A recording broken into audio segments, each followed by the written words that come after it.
Hello friends, मैं प्रणव आप सबका बहुत स्वागत करता हूँ मेरे यूट्यूब चैनल एस्ट्रोलॉजी स्फीयर में। तो आज मैं इस वीडियो में रुद्राक्ष के बारे में आपको डिटेल में इन्फॉर्मेशन देने वाला हूँ। वैसे तो एक मुखी से 21 मुखी, गौरी शंकर रुद्राक्ष, गणेश रुद्राक्ष, त्रिजुटी रुद्राक्ष या फिर जिस भी प्रकार के रुद्राक्ष आते हैं उस हर एक रुद्राक्ष के ऊपर मैं सेपरेट वीडियो बनाने वाला हूँ। तो इस वीडियो में मैं आपको रुद्राक्ष की उत्पत्ति कैसे हुई, रुद्राक्ष कौन पहन सकता है, रुद्राक्ष कहाँ पे हमें इस धरती पे मिलता है, रुद्राक्ष की उत्पत्ति के बारे में क्या क्या कथाएं हम सुनते हैं उसके बारे में मैं बताने वाला हूँ। रुद्राक्ष के जनरल बेनिफिट्स या फिर कुछ ऐसे पॉइंट्स जो शिव महापुराण में भगवान शंकर ने हमें रुद्राक्ष के बारे में बताया है वो मैं आपको बताने वाला हूँ। तो हम इस वीडियो की शुरुआत करते हैं। तो अगर हम रुद्राक्ष ये शब्द देखें और उसका हम अगर अर्थ देखें तो रुद्र और अक्ष। तो रुद्र का मतलब है भगवान शंकर और अक्ष मतलब नेत्र। भगवान शंकर के नेत्रों से प्रकट हुई हुई दिव्य वस्तु वो रुद्राक्ष है। अब रुद्राक्ष की उत्पत्ति कैसे हुई? रुद्राक्ष के उत्पत्ति की बहुत सी कथाएं हमें पुराणों में मिलती है, शिव महापुराण में मिलती है, देवी भागवतम में मिलती है, स्कंद पुराण में मिलती है, लिंग पुराण में मिलती है। तो रुद्राक्ष की उत्पत्ति के बारे में एक कथा मैं आपको अभी बताऊंगा। जब भगवान शंकर बहुत हजारों सालों तक जब उन्होंने तप किया और तप करने के बाद जब उन्होंने अपने आंख खोली तो उनके नेत्रों से अश्रुधाराएं बहने लगी। तो वो अश्रु के कुछ जो बूंदें थी वो हमारे धरती पे आके गिरी और उस बूंदों से रुद्राक्ष के वृक्षों की निर्मित हुई। तो ये हुई रुद्राक्ष की उत्पत्ति। अब ये जो बूंदें पृथ्वी पे गिरी तो ये बहुत सी जगह पे गिरी, परंतु मुख्यतः ये नेपाल में, इंडोनेशिया में और भारत में पाई जाती है। अगर हम परसेंटेज वाइज देखें तो लगभग 60 से 70% ये इंडोनेशिया में पाई जाती है, 20 से 25% ये नेपाल में पाई जाती है और बाकी के कुछ है वो इंडिया में या फिर और कोई देशों में ये पाई जाती हैं। अभी मैं रुद्राक्ष के कितने मुख होते हैं या फिर रुद्राक्ष के प्रकार कितने होते हैं इसके बारे में मैं आपको बताऊंगा। सबसे पहले जब भी कोई शिव भक्त रुद्राक्ष को देखता है तो उसके मन में मुख ये शब्द आता है। तो मुख ये होता क्या है? तो अगर हम रुद्राक्ष को सीधी तरीके से पकड़े और उसका जो ऊपर का पार्ट होता है उसको हेड और नीचे का पार्ट होता है उसको टेल कहते हैं। तो ये ऊपर से नीचे तक जितनी भी रुद्राक्ष के ऊपर लाइंस होती है उसको हम मुख कहते हैं। तो यदि रुद्राक्ष के ऊपर 2 लाइंस है तो उसको 2 मुखी कहा जाएगा, अगर 3 लाइंस है तो 3 मुखी कहा जाएगा, 5 लाइंस है तो 5 मुखी कहा जाएगा। इसी तरह से रुद्राक्ष के 1 मुखी से 21 मुखी तक प्रकार होते हैं। इसमें भी गौरी शंकर रुद्राक्ष, गणेश रुद्राक्ष, त्रिजुटी रुद्राक्ष, गर्भगौरी रुद्राक्ष और सवा रुद्राक्ष, इस तरीके से बहुत से अलग अलग रुद्राक्ष के प्रकार हमें नेचुरली हमें वो मिलते हैं। तो जैसे ही रुद्राक्ष के ऊपर के बाजू में मुख होते हैं, आउटर स्ट्रक्चर में मुख होते हैं, उसी तरह जितने मुख बाहर की तरफ होते हैं उतने ही कंपार्टमेंट्स रुद्राक्ष के अंदर होते हैं। तो मैं आपको एक फोटो दिखा रहा हूँ यहाँ पे। तो आप देख सकते हैं कि जैसे 3 मुखी रुद्राक्ष है उसके ऊपर 3 लाइंस है। तो 3 लाइंस का मतलब है कि उसके अंदर 3 कंपार्टमेंट्स हैं और उसमें बीज होते हैं। तो ये बीज है वही मुख्य रुद्राक्ष का काम करते हैं। इसमें इलेक्ट्रोमैग्नेटिक वेव्स होती हैं जो हमारी बॉडी के चक्रास के ऊपर अलाइन होते हैं।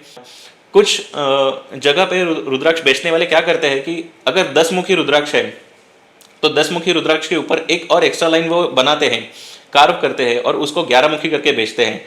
परंतु रुद्राक्ष का अगर लैब टेस्ट करें तो उसमें एक्सरे भी कराना चाहिए, क्योंकि एक्सरे में हमें अंदर के सभी कंपार्टमेंट्स दिखते हैं। यदि कोई 10 मुखी करके बेच रहा है तो उसके अंदर 10 कंपार्टमेंट्स होना चाहिए, तभी वो ओरिजिनल 10 मुखी माना जाएगा। तो ये रुद्राक्ष को ओरिजिनल है या फिर डुप्लीकेट है ये पहचानने की सबसे अच्छी टेक्निक है। बाकी रुद्राक्ष पानी में तैरता है या फिर पानी में डूबता है ऐसा कुछ नहीं है। ओरिजिनल रुद्राक्ष भी पानी में डूब सकता है और ओरिजिनल रुद्राक्ष पानी में तैरता भी है। वो उसके वेट के ऊपर डिपेंड करता है कि कौन सा रुद्राक्ष तैरेगा या फिर कौन सा रुद्राक्ष डूबेगा। और एक लोग कहते हैं कि अगर रुद्राक्ष को 2 सिक्कों के बीच में रखें तो वो रुद्राक्ष घूमता है। तो क्या इससे हम पता लगा सकते हैं कि रुद्राक्ष कौन सा ओरिजिनल है कौन सा फेक है? तो ये भी कोई टेक्निक है नहीं। तो आप इसके चक्कर में बिल्कुल मत पड़िए। आप कोई अच्छे से लैब से या फिर आप कोई अच्छे से डीलर से रुद्राक्ष परचेस कीजिए जो आपको सही लैब रिपोर्ट करा के देगा, एक्सरे करा के देगा। यही टेक्निक है कि आप रुद्राक्ष ओरिजिनल या फेक देख सकते हैं। तो अभी हम रुद्राक्ष के 2 टाइप्स हम चर्चा करेंगे। एक है नेपाली रुद्राक्ष और एक इंडोनेशियन रुद्राक्ष।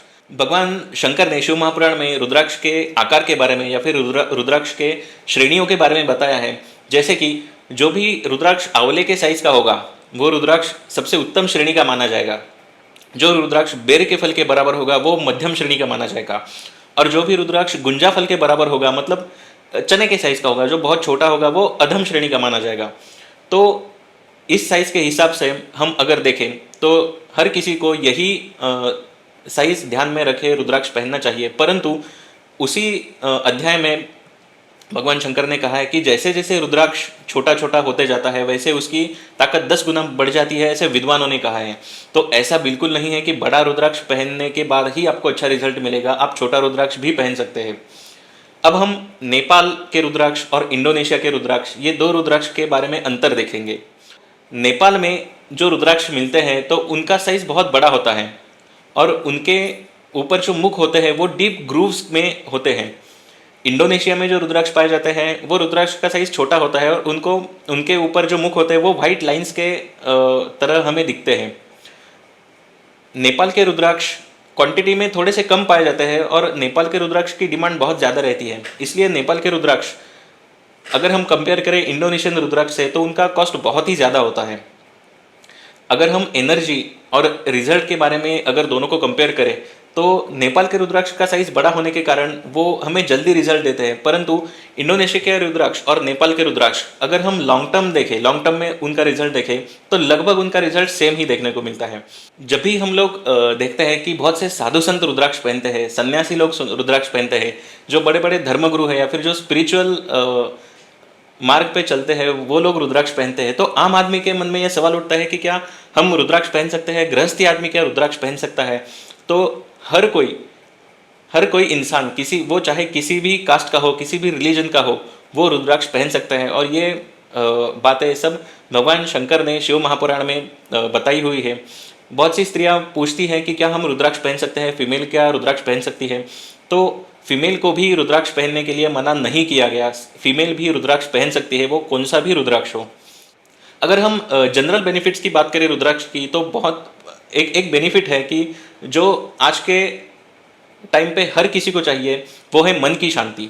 तो रुद्राक्ष पहनने से जो भी अननेसेसरी थॉट्स, निगेटिव थॉट्स हमारे माइंड में चलते रहते हैं वो सब शांत हो जाते हैं।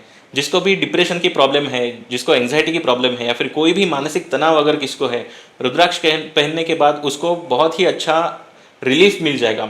जिसको भी ब्लड प्रेशर है, थायराइड, इंसोम्निया, डायबिटीज़ या फिर वेट रिलेटेड अगर कोई किसी को इशू है तो ऐसे भी कंडीशंस पे रुद्राक्ष को हम कुंडली का एनालिसिस करके या फिर उनके चक्रों का एनालिसिस करके हम उनको रुद्राक्ष सजेस्ट करते हैं। फाइनेंशियल ग्रोथ के लिए, कुंडलिनी जागृत करने के लिए, कुंडली में अगर कोई दोष है, जैसे हर एक रुद्राक्ष हर किसी ना किसी प्लैनेट को रिप्रेजेंट करता है, उसकी एनर्जी से वो मैच होता है और एक एक देवता से भी रुद्राक्ष कनेक्टेड है। तो कुंडली के कुछ दोष होते हैं, उनको निवारण करने के लिए भी हम लोग रुद्राक्ष सजेस्ट करते हैं। तो रुद्राक्ष के अनगिनत बेनिफिट्स है, ये मैंने जनरल बेनिफिट्स बताए। हर एक मुख के, हर एक टाइप के रुद्राक्ष के क्या क्या बेनिफिट्स है ये मैं आपको वीडियो में उस वीडियो में मैं आपको बताऊंगा, लेकिन ये जनरल बेनिफिट्स हुए। तो अगले वीडियोस में मैं आपको एक मुखी रुद्राक्ष के बारे में जानकारी देने वाला हूँ।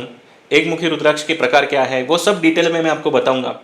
यदि आपको ये वीडियो पसंद आया तो इस वीडियो को लाइक करें, शेयर करें और हमारे चैनल एस्ट्रोलॉजी स्फीयर को सब्सक्राइब करें।